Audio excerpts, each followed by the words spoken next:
This is Burton versus Luani. I probably pronounced that wrong. Plaza. Yes. My name is John Marston. I'm from Key West, and I represent Luani Plaza, the appellant, cross appellee in this case. I would like to reserve time. I'm not sure what the time, how it works. Usually 2 minutes is reserved for rebuttal, or if you'd like more, you may have more. Okay. And my co-counsel is John Allison, also from Key West, and Mr. Allison will handle the rebuttal. The nature and character of Luani Plaza is a key piece of the whole case that we're talking about today. It's a strip commercial center in Key West. It consists of about 15 or so business units that are owned in fee simple by the owners. Doesn't this all really come down to whether the documents are drafted such that it would permit residences to be in there, or whether they are so worded that no residential units would be permitted under these condo documents? Isn't that the nub of this? I think, Judge Wells, that it really is coming down to whether or not the Fifth Amendment that we passed to the Declaration is retroactive or not. And I think that that's sort of the key to it. It's certainly the key to... So is that a concession that the documents as written would permit residential units? No. The document... Where does it say that they are prohibited? The document was silent as to residential units, so It's clear this is a commercial property, but it is silent as to any other use, correct? That's correct, So although... how can we infer that, how can a court infer that it cannot also be used as for residential uses? Well, on Article 9, Section 4, it's about, I think, the next to last page of the Declaration. It talks, it's called a non-compete clause, that any business that is to open that is the same business as an already existing business would not be allowed. And it would strike me that that implies, at least, that we're talking, this is strictly a business place. But you're right, Judge Shepard, it doesn't absolutely prohibit residential use. The zoning laws don't allow it as of right. They permit it as a conditional use. Well, this isn't really a land use case. No. I mean, this is... No. I mean, land use probably allows many things or not. This is Right. really a case about what the condo documents and any actions permit. That's correct. And the members voted the Fifth Amendment in, which specifically prohibits any residential use. Why should that be applied retroactively? How can it be applied retroactively? Well, I would like to talk about whether or not it is being applied retroactively. And that gets us into how this whole... Dr. Burton, the appellee in this case, would like us to see a sort of linear progression of how he was doing his conversion into residential, but that's not how it happened. What happened is that he applied to the city for a permit to convert his empty upstairs space into storage space. That's something he doesn't have to come to us for, but if he had, we would have said fine. We've done it, we've said fine before to other people. After he got that permit to do storage space upstairs, he also wanted to put dormers upstairs. So what you're arguing is, if you had known at the very beginning when the renovations started that this was going to be for a residential purpose, then if there was any necessity for an amendment to these documents, it would have been done then. The renovations wouldn't have been done. Nothing would have gone down the pike, and it would have been over. Absolutely. But not only that, we contend, and if I can finish the argument, I can show you, that he never even drove one nail into this project on the residential aspect of it. That what he says he did to start construction was under the permit for storage space, and in these dormers, which we allow dormers, if you give us to the architectural committee, if you give us the specs, and it's consistent with other dormers that we've allowed, we'll allow your dormers. He gave us a crude sketch with no specs. We told him we needed more information. he took that as a approval, because it wasn't a denial, and he started building dormers and storage space. Then he converts his permit to residential. Immediately, we passed the Fifth Amendment. There's not a shred of testimony, not one word in the... With respect to the actual physical building itself upstairs, that you folks have no objection to it, it's simply the use. Right. All the stores have a top thing that's empty, and it needs, if you want to do something up there, it needs to be sheetrocked and wired and plumbed, but it's got framing. So we don't care if you want to do something up there that's commercial, that's storage, that's consistent with the rest of the usage, that's fine. We care about the plans to make sure it doesn't offend the aesthetics of the whole project, but you're allowed to do stuff up there as far as we're concerned. When he converted to residential, and we found out about it because he didn't have to come to us, that's when we passed the Fifth Amendment, and he didn't... Did he have to go did he have to tell the city that he wanted to be residential? Yes, he had to change his permit, and it coincided with the very height of the... So there may be a permit violation that the city... No, they gave him his permit. He had to get a permit, and they did it. For residential? For residential. This was at the height of the bubble, real estate bubble, and there was no affordable housing, very little affordable housing. The city passed an ordinance encouraging affordable housing. They relaxed the conditional use criteria. So other than the fact that this document talks totally about residential, there's no prohibition Correct. about somebody living upstairs? That's correct. Until you pass the amendment. Until we pass the amendment, but you can't find, my opponent won't be able to show you in the record one thing he did, even soft costs like architects and stuff, one thing he did in detrimental reliance before we passed that amendment. So it's your position that you can change the use retroactively upstairs or downstairs, or I would say you could say no alcoholic places or whatever you want to say in there. Yes, that's true, but I don't think that's what we did. I think we clarified the use, even though it would never... Right, but you're saying that under the documents that you could prohibit residences, you could prohibit bars, you could prohibit I believe that. bookstores I or believe that, whatever, yes. and the bookstore would have to move out. Oh, no. Because I these don't. people own in fee. I don't think... Correct? This is Do they not own in fee? Yes, they do. They own in fee. They just couldn't use it in a manner inconsistent with the Right, documents. and his space upstairs can totally be used to be office space or some other thing. It was 2.5 years after we passed the Fifth Amendment that he got a certificate of occupancy. So that entire time, he's at peril that we might be successful in this case. When did he started using it, though, he may not have gotten you're talking about the CO to use it as a residence. Correct? But I gather he was using it as a residence before No. that. No. He couldn't The use it dentist until the office. Excuse me? he couldn't use it until the CEO was Correct. issued. No, he just kept, these are small little things, they're 400 or 500 feet, square feet. He took a long time to build it out. All of that time, the Fifth Amendment's there. And up until that time, it had been a commercial use, correct? It had been no use. It had been the upstairs attic of a... But I mean, Yes, the remainder of it correct. had been a commercial use. This, by the way, I mean, I know that you all know this, but the Fifth Amendment that we passed is a Class 1 restriction under Hidden Harbor and that line of cases. And for it to be invalid, it has to be capricious or arbitrary or against public policy.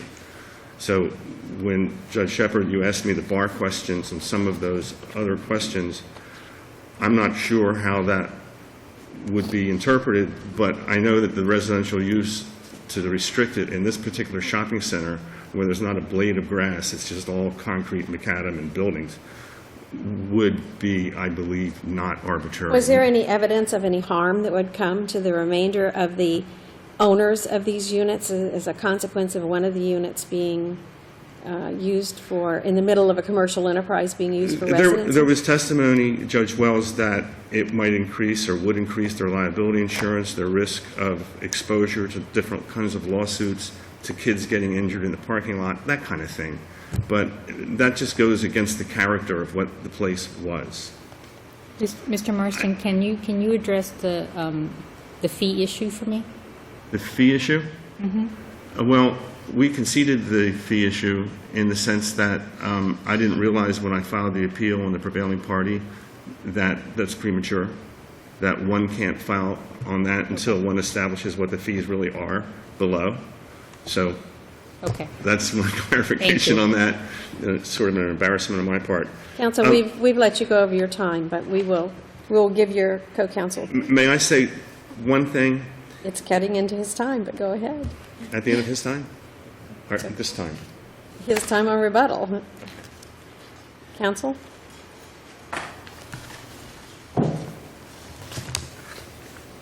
Good morning. Good morning. I'm Brett Powell. I represent Dr. Burton along with Mick Barnes, who's trial counsel in this case.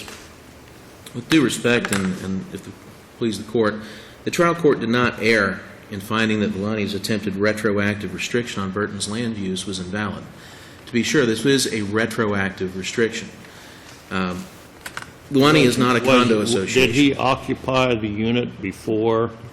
Did he occupy the unit before this amendment was passed? Was the residential Yes, occupancy? as a No, it was residence. not, Your Honor. I'm sorry, what- I didn't hear what you, I'm sorry. I didn't hear what you said. You were talking over. I believe the question, I was clarifying the question, was there residential occupancy upstairs at the time that the Fifth Amendment to the CCNR was passed? The answer is no. However, Had there ever been residential? Apparently, the association obtained knowledge that this was going to happen. They passed the amendment, and then the CO was, and then the occupancy occurred. in its most skeletal sense, yes, Your Honor. And As you- so there was no retroactivity, was there? I'm sorry? Then the amendment was not operative retroactively. Well, I think that's an interesting point, Your Honor. Burton had already obtained the building permits from the city. He had already begun construction on the project. He had already entered into a restrictive covenant with the city of Key West before Luani sought to do anything to prohibit this use. Restrictive covenant to do what? To provide affordable housing in the upstairs area. It's a 50-year restriction to provide affordable housing in that area. But a certificate of occupancy had not been issued, so again, there was no one living there for Correct. No one had purposes actually of a moved in. residence. No one had actually moved in, but he had taken steps in reliance upon the CCNR as it existed at the time in order to convert his upstairs areas. There are 146. But it had not actually been, I mean, the conversion that was going on, the construction that had been passed through the condo association was one that could have been commercial, correct? Were they advised that it was going to be a residential, or was it just some nebulous, it could be done for either one, correct? Your Honor, the trial court specifically found that Dr. Burton had properly presented his plans to Luani. Luani had not acted on it, and under the CCNR, that constitutes an approval. Well, there's no doubt that he had submitted his plans. Mm-hmm. The question is if those plans looked like they were consistent with commercial use. Then they should have been, if Luani was unclear as to what was being done, it was Luani's responsibility to disapprove the plans in their form. What did the plan show? A conversion including dormers, which, what a dormer is a window for human use. It didn't say that It's it was what- going to be, it didn't say it was going to be for residents, did it? Specifically, I don't believe it did. It just showed the layout of what was clearly an apartment. Were there other dormers in this No. building? This is the first dormer being put in, the first residential use being put in. I'd like to quote a But you're portion- not saying every time you have a dormer, it only is compatible with residential use, are you? The purpose of the dormer, Your Honor, in this building, this is just an A-frame roof with no light coming in whatsoever. The only way to get any exterior light into the building is to put in a dormer. But That that's was the not purpose of necessarily doing it. incompatible with a commercial. In and of itself, no. You could put a... You can have a dormer for a business. You can have storage and you want to have light, so you You can could. look I at mean, your yeah, merchandise? theoretically, you could do so. But with due respect, I think that gets us far afield of what the issue in this case is. The issue in the case is Dr. Burton had a right to convert his property to residential use. That was established in the CCR. There's 146 prohibited uses in the CCNR. So that's Residential where, use when isn't I one read of this them. document, it all circles around one kinds of use, commercial. It talks about all the different kinds. There's 146 commercial uses here that it describes. I mean, this is all in, this document does not in any manner suggest that any residential use is ever contemplated. I mean, everything that is contemplated in this 146 numbered list of businesses which you can't operate here, at least to me, it looks like everyone who owns these contemplates this is going to be a business, and these are going to be business premises, and that's what it has always been used for up until now. Article 10, Section 4, quote, "Additional residential property, roadways, walkways, and common area may be annexed to the properties with the consent of two-thirds of each of the class members." That's from the CCNR, Article 10, Section 4. Okay, well, you can can't have- annex a home to it with two-thirds vote of everyone else. Did he do that? That would not be additional residential property. You have to have residential property in order to have additional residential property. You have walkways So if he you want wanted, if anybody, I think this contemplates if anybody wants to use it residentially, you have to have a two-thirds vote. I mean, again, I have a hard time interpreting this document itself as permitting, as not limiting the usage to residential, to commercial uses. But be that as it may, now we have an amendment. So the question is, does that amendment come back and prohibit the use that your client wanted to make of it? The Fifth Amendment, quote, from the initial brief, "The Fifth Amendment does not forbid the construction of residential units. Instead, the Fifth Amendment prohibits residential use." So according to Luani, you can go ahead and build an apartment, we've got no problem with it, you just can't put anybody in it. We'll let you go ahead and spend your money and convert your property consistent, in a manner that's not inconsistent with what's spelled out under the CCNR. But then we have the ability to go in and pull the rug out from under you and prevent you from using your property in the manner in which we've already approved it's used to, the building to be done. That's an argument I think that falls on, you just can't stand. We are in a situation where, as you point out, yeah, these are 146 commercial restrictions. That doesn't mean that residential property is not permitted. There is no statement whatsoever about residential property other than a recognition that there's such a thing as additional residential property on this, in this. Would it be permissible to have a residence downstairs, Mr. Powell? Would it be permissible to add one that's... Your reading of the document, Strict- would it be permissible for Dr. Burton to have a residence both downstairs and upstairs? Strictly under the CCNR, it would be permissible. There are city ordinances and county ordinances that would prevent it, but but strictly with regard to the CCNR, the answer is yes, it would be, because that had not been an issue that had ever been challenged or ruled. Something that truly wasn't contemplated in the documents. Well, but Your Honor, who do you interpret the document in favor of, the drafter or the person entering into it? I mean, you could consider that a friendly question, Mr. Powell. I'm sorry?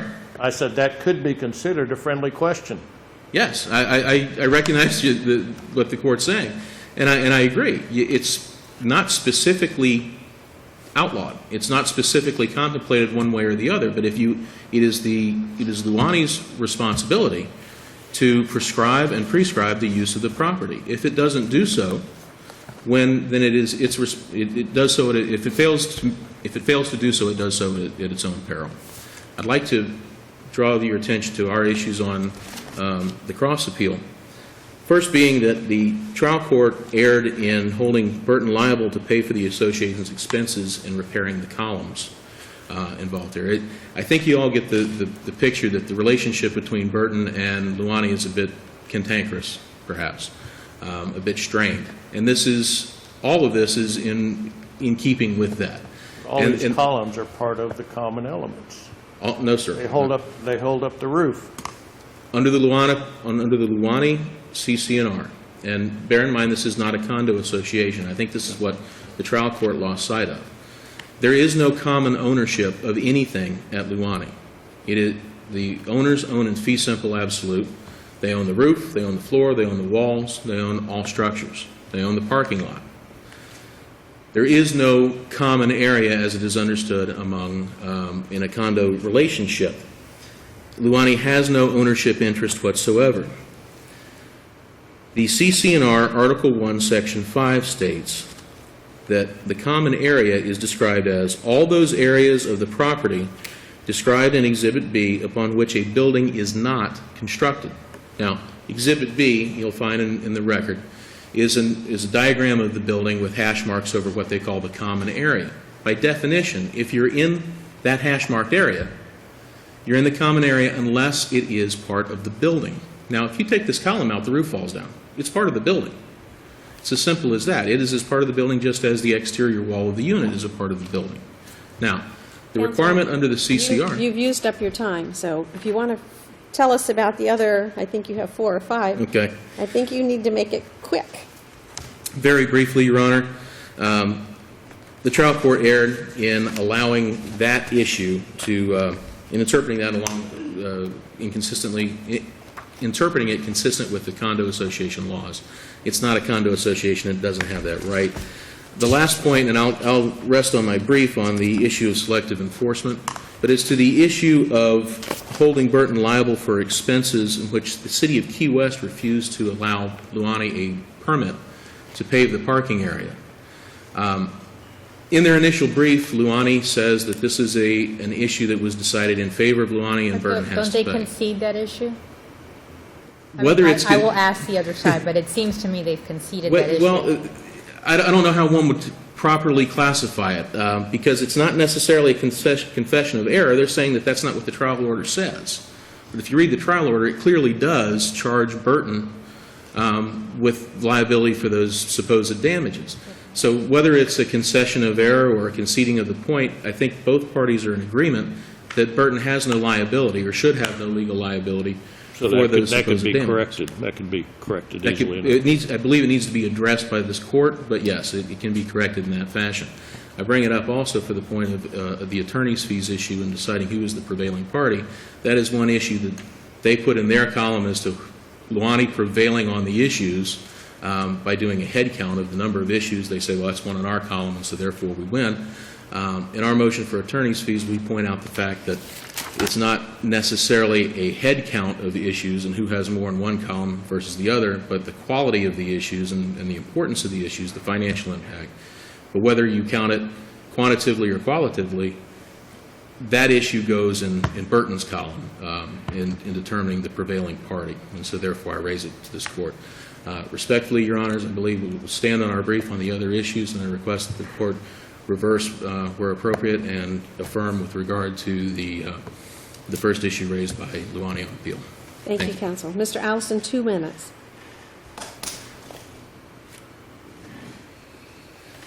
Thank you. Good morning, Your Honors. Good morning. Can you deal with the paving delay issue? Do you concede that? Should the judgment be corrected? I'm sorry, Your Honor. I was having difficulty hearing you. Should the judgment be corrected with regards to the damages regarding the paving delay? I think the judge should make a determination as to what it meant by the word defendant. In reading it, it could go both ways. When we first read it, because it was within the sentence dealing with the city, we interpreted it to mean the city. You agree that Dr. Burton is not responsible for any such damages, do you not? I do. So we could just correct it. That could be corrected by the You lower wouldn't. court. There's no reason why it shouldn't be fixed, right? There's no reason why it shouldn't be. Okay. I would like to just deal with just a couple issues on the retroactivity of the Fifth Amendment and the interpretation of the original declaration. As Judge Wells indicated, if you read the original declaration, clearly it talks nothing about anything other than commercial use, except one word is used in the entire CCR, which is residential.